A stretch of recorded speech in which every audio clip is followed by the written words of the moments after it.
Everyone, and welcome to the Prosperous Napier Committee meeting for Thursday the 18th of July 2024. We have apologies from Councillor Price and Evelyn Ratimer. Do I have a mover of those? Councillor Crown, seconded by Councillor Mawson. All those in favour please say aye. Aye. Against? Carried. Apologies are accepted. Conflicts of interest? No. Public forum, there is none. Announcements by the Mayor? No. Announcements by the Chief Executive? Nothing. Acting Chief Executive? Nothing from me, thank you. Just like Councillor McGrath, I'd like to make an acknowledgement of the passing of Norman Hewitt.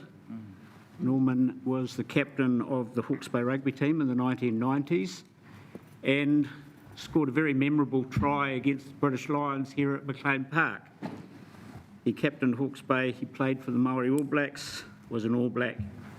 Much has been written about the life of Norm Hewitt and spoken about his life, but I'd like to acknowledge his contribution not just on the rugby field, but the contribution he has made post-rugby to youth in New Zealand. Norm changed his life and he has been able to change the lives of many young people, and I would like to acknowledge him, his passing, and send our condolences to his whānau.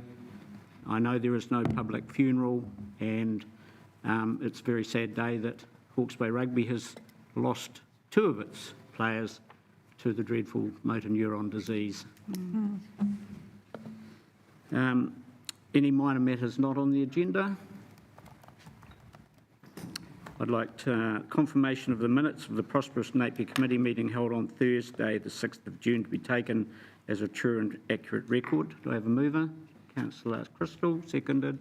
Councillor Gregg, all those in favour? Aye. Those against? No matters, minor matters. Our first agenda item is the Treasury activity and funding update, and Caroline will speak to this. Thank you, through the Chair. This report is a regular report to this committee and it provides an update on Council's Treasury and investment position. As at the 1st of July, Council had $11 million held on short-term deposits and $7.6 million cash on call at the bank. Due to timing requirements for future expenditure, all of our term deposits are maturing within the next 6 months. So this has meant that we are compliant with 2 out of 4 of the investment maturity profile limits. As at 1st of July, Council's external debt position is $20 million, and this has been borrowed in tranches of $5 million at interest rates ranging between 5.46% to 5.79%. The graphs in the report show Council's forecast debt position over the next 10 years for both external and internal debt, and assumes that the capital budgets will be fully achieved. External debt is where Council borrows from an institution such as the local government funding agency or a bank, and internal debt is where Council uses its own cash resources or reserves to finance capital expenditure as an alternative to borrowing externally. Council is compliant with all of its borrowing limits. Since this report was written, there has been a further OCR announcement. So on the 10th of July, the Reserve Bank left the OCR rate unchanged at 5.5%. The Reserve Bank commented that the restrictive monetary policy is impacting inflation to the extent that they are forecasting inflation to approach the targeted range of 1 to 3% in the second half of this year. And then we had the latest CPI figures released yesterday, which show the annual percentage change for June is 3.3%, which is down from 4% in March. And as a result of this latest CPI release, some market commentators are now predicting the OCR to reduce as early as October this year. And I'm happy to take any questions. Questions?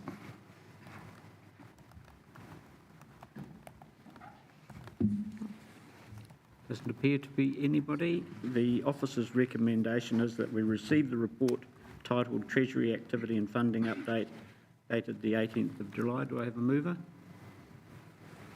Councillor Simpson, seconded. Mayor Wise, would you like to speak to that? Through you, Mr Chair, the report speaks for itself. It's a good summary of where we're at currently. Thank you.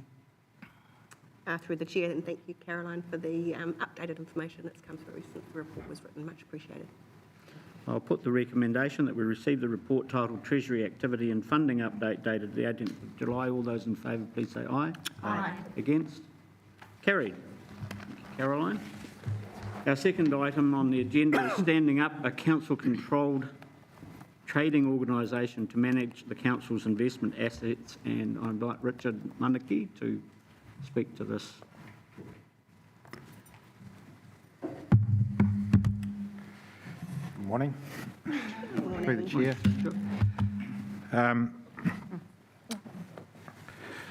At the LTP, Council resolved to stand up a CCTO to focus on its commercial assets, particularly with a view of trying to achieve an intergenerational return from those commercial assets.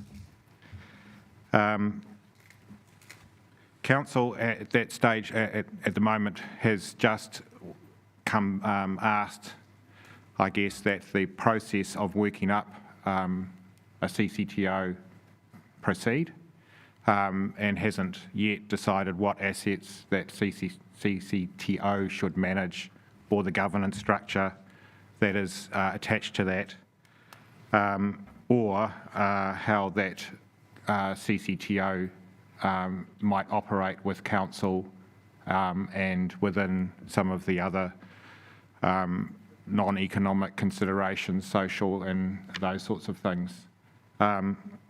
So this paper is really here to give a program of a way forward to explore all those things and systematically come back through council to make decisions towards gearing up towards getting that CCTO up and running.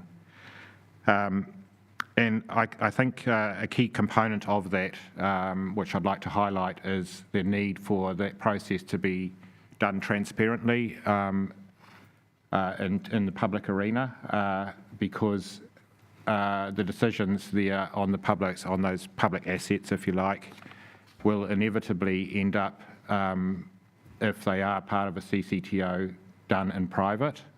So I think the logistics of around how those decisions are made to stand up the CCTO and the assets that it may contain, and the debate that is held from the elected members in that be in the public arena, so that that is all very transparent of how those decisions are being made going forward. Yeah, I'll take the rest of the paper as read. Thank you, Richard. Open for questions in relation to this. Councillor Bogue. Yes, through you, Mr. Chair. Thank you very much for that. I appreciate you can't tell us now what assets are going to be considered, but just for the sake of the public listening to this, because I've been asked some questions, what is a CCTO going to cover? Could you give us some idea of the kinds of assets that might be considered by council to be included in this? Yes. I think also it's worth noting that we have a workshop on this proposed, going to be held after the public meeting, which will consider this in more detail, and that is in public as well. Okay. But in terms of the sort of scope of that, the initial thinking from the officers is that the scope of the assets should be those that are relatively conservative in the outset, those things that can pretty much be sold without going back to council. So the ones that are coming to mind are your land assets in parklands and the future stages of those, and the leasehold land portfolio in particular. And as I say, that's just two of those. You'll be discussing that this afternoon, or maybe earlier this morning. Yeah. Councillor Gregg. Yes, through the chair. Thank you, Richard. Just a question about the draft statement of expectations. Do we have a timeline for when we hope to get that in place? So that's the focus of I guess the beginning workshop will cover the principles that are behind the statement of expectation, and then that will be, I guess, worked on in more detail towards the second workshop, which is proposed at the end of the month. And then from there, there's something that we hopefully will be able to put forward to the committee after that.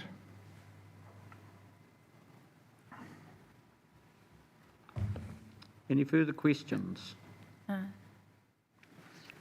Deputy Mayor Brosnan. Thank you, through you, Mr. Chair. I note, Richard, one of the recommendations is that we accept the key milestones, and the key milestones for the project just go through to the sort of asset delegation stage. When would council get a feel for what those key milestones look like after the CCO is established and has those assets within their control to make a return to council? What does that sort of next set of milestones look like? Yes, I think that it's kind of, I guess it's like a pyramid. So that what these ones are very high level key milestones. Underneath that, there's more detail, and that'll become apparent as we are going forward in terms of, you know, all those steps, I guess, that you have to do to create a CCTO, as well as the steps to go out to seek independent board members and those sorts of things.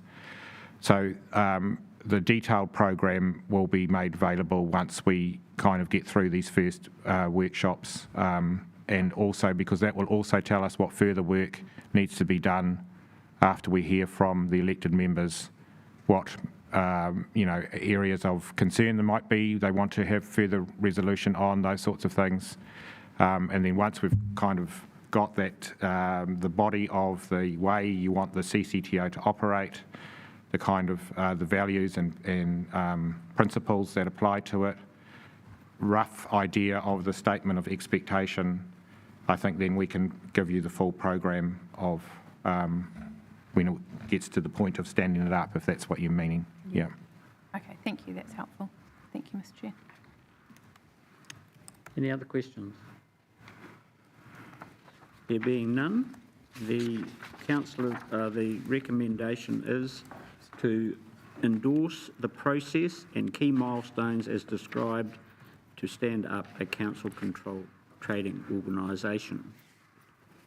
I have someone, Councillor Crown, and seconded by Councillor Simpson. You wish to speak, Councillor Crown? Thank you, Mr. Chair. Just briefly, yeah, absolutely agree with the, I suppose, the intent around us being as transparent as possible for the community in the regards to setting up of the CCTO and the thought process and the information that we're provided with throughout that process. I think that's really key to give our community confidence in understanding the why and the purpose as laid out in the paper here. So I think that we're doing it the right way, and that we're breaking it down into those key milestones, that we're as clear as possible, that people know what to expect with the information that will come out along the journey. And in response, I think, to Deputy Mayor's question earlier, understanding what the reporting schedule will look like as well, and how that information will come to us or come to council ongoing, I think is really important, and will be the next sort of area of interest for our community as we follow along this journey. So happy to endorse it. Thank you. Yeah, through you, Mr. Chair. Yeah, this is a great opportunity for the ratepayers of Napier, where councils will set clear objectives for CCTOs.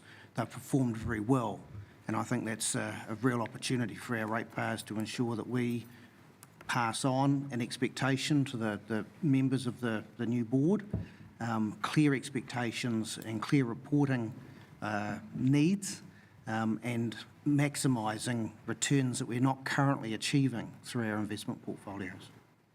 Okay. Anyone else wish to speak? Councillor McGrath? Yeah, through the chair, just to say I'll be abstaining on this one, as I voted. It was one of the reasons I voted against the LTP.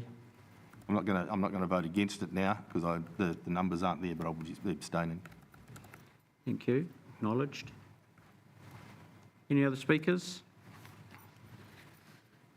The officer's recommendation is that we endorse the process and key milestones as described to stand up a council-controlled trading organisation. Has been moved by Councillor Crown, seconded by Councillor Simpson. All those in favour, please say aye. Aye. Against? And one abstention, Councillor McGrath, to be acknowledged. Right, our third item on the agenda is the amendment to the 2024 meeting schedule. The officer's recommendation is adopt the following amendments to the 2024 meeting schedule. Hearings committee in relation to the district plan, new date the 18th of July, today, at a time to be confirmed. I'm sure that we won't need to wait till 2:15 to do that.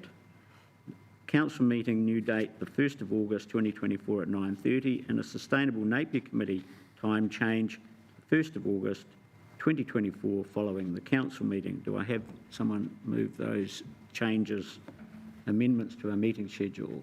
I've just got a question through the chair. Question? We've got the sustainable there, but we haven't got the future. Future always Follows. sustainable. Yeah, so we don't need to list it?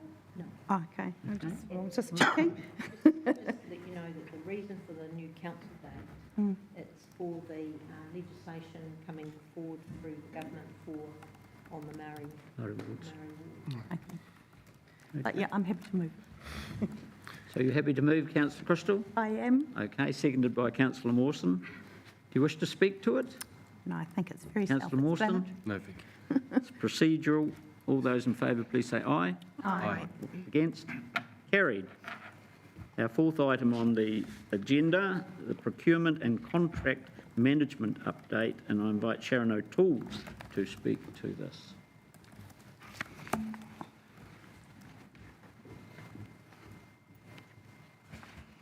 Welcome, Sharon. Thank you.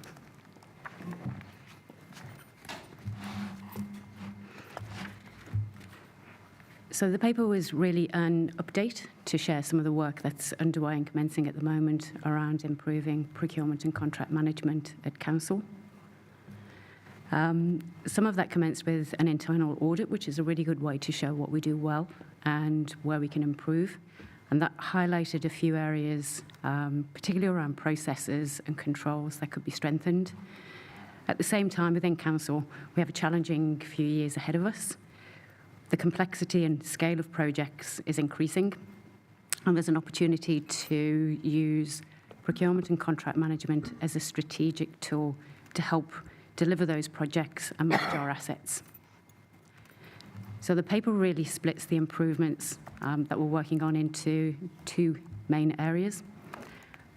The first one is to improve and streamline those processes, so better systems, processes, guidance and training.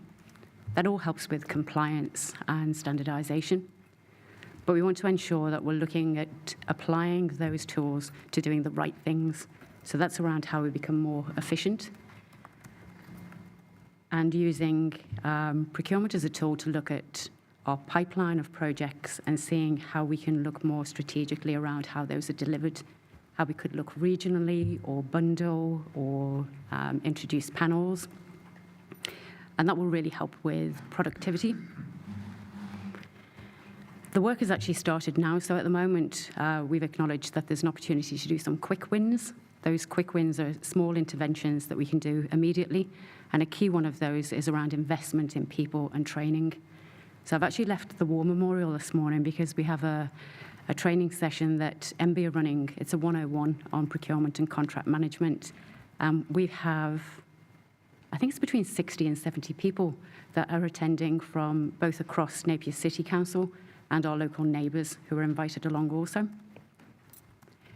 It's also important to note, though, that this work doesn't exist on its own. It's one piece of a wider puzzle of initiatives that are happening across Council at the moment. And we're ensuring that we're tying in to those initiatives at the right time. So that includes creating a capital pipeline of work so that we can apply that procurement strategy over the top, and also the work, of course, that's happening with the EPMO review. Any questions? I'll open for questions. Councillor Brown. Yeah, kia ora. Thank you. Brilliant paper and fantastic to get an update on this. Just wondering, going forward, have we got a plan around how we continue to bring this back to us so that we have oversight of how this program of work develops? Not to this group currently. So the internal audit report went to audit and risk. So that went last month. That was really just the audit findings. It's taken a little bit longer to actually formalise the improvement plan around that. So the intent was to utilise audit and risk, but there could be reporting back to this forum as well. Okay. Further questions? Or more discussion, I suppose.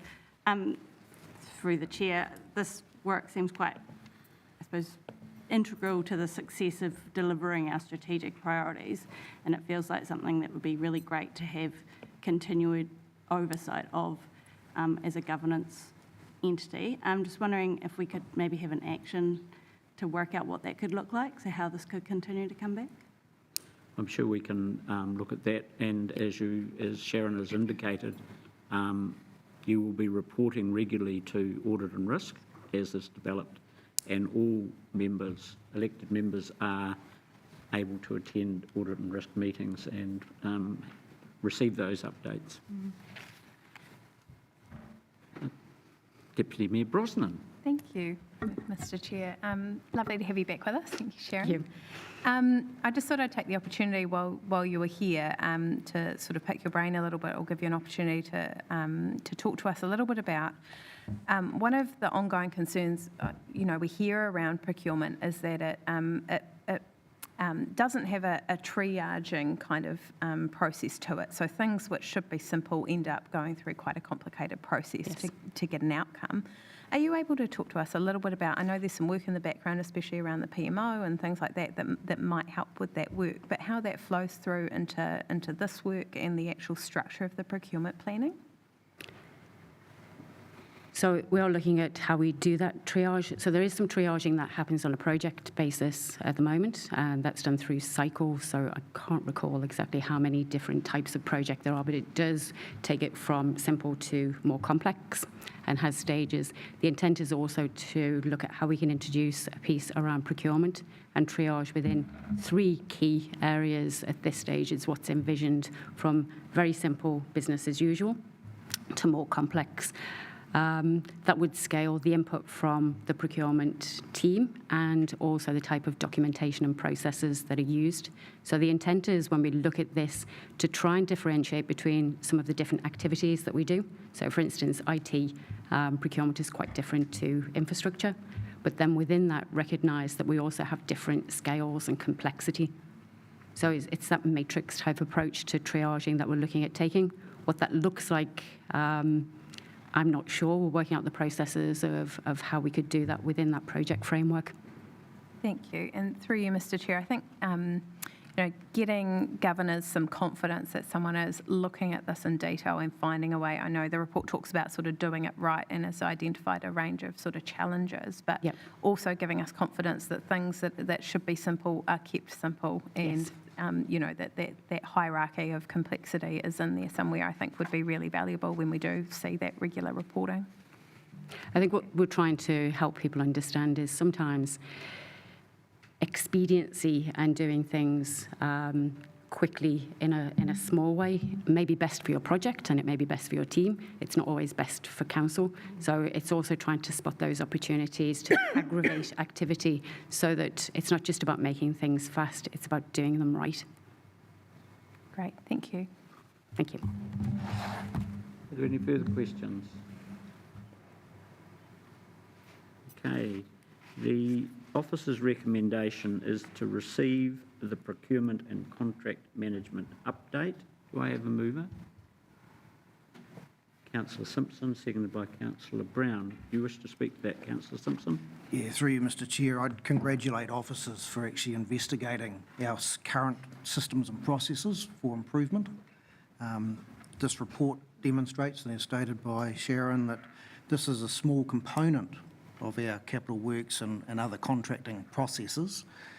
It'll take some time for this to bed in, but I'm looking forward to the quarterly and 9-month reports showing significant improvements over time in how we deliver outcomes and hopefully a reduction in our carryovers that happen on an annual basis currently. So I congratulate staff and thank them for the work they've done to look at best practice and improve our systems. Thank you. Councillor Brown. Yeah, kia ora, second everything that's been said, and just really stressing, I think this is one of the key important ways that we can improve our performance as a council. And so I think this piece of work has a lot of importance on it, and looking forward to seeing it develop. Any further speakers? I would just endorse the comments of the mover and seconder, Sharon. A really well put together paper. It is a very crucial part of our operation, and particularly in being able to deliver our capital plan. And congratulations on the paper. Excellent. Thank you very much. There being no further speakers, would anybody I'd move the recommendation that we receive the procurement and contract management update. All those in favour, please say aye. Aye. Against? Carried. Thank you. Thank you. That's the end of our open agenda, and I would like to someone to move that we move into public excluded for one. Councillor Crystal, second by Councillor Taraha. All those in favour, please say aye. Aye. Aye.